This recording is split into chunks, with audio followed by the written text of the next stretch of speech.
soirée oui. de relais de flammes de Nadine, à Paris, qui était là. Et on a brûlé les fleurs. C'était beau. Et tout ça, c'était en rapport avec des éléments tout à fait réels, réellement sûrs, du surréel. C'est ça le truc. C'était que surréaliste, complètement. Parce qu'il y a plein de trucs. Moi, je peux noter les points qui le furent.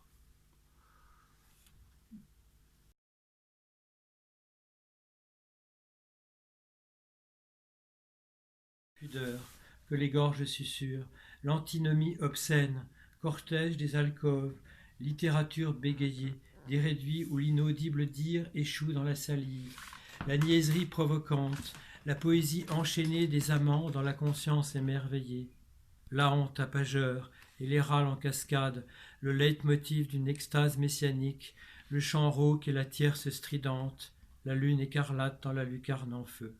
Criez, criez dans la mandorle, que l'implosion ne cesse de fulgurer, que remonte à sa source la goutte évaporée, avalez l'ultime cri du coït avant le saut de dispersion, confirmez la promesse du baptême dans la révolution du cri.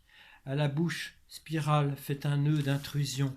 Avalez l'hostie du cri, du roi sauveur, oint, présence réelle de la communion, de la Vierge en l'homme qui se fait femme, de la femme en sauveur qui se fait homme, ce cri de naissance du tout autre dénudé de tous qu'une mort entrevue inaugure sans la faute, le vertige sans l'espace que le temps dans l'œuf fait jouir du poussin.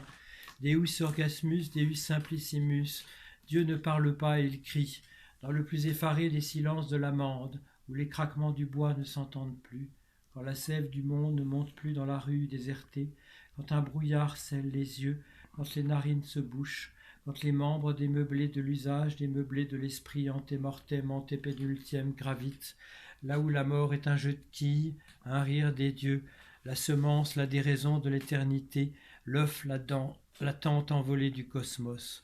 Deus orgasmus, chef d'escadron, rebelle pathologique, pacifiste dénueux, des organisateurs de l'absolu, dictionnaire du mot unique. Aïe.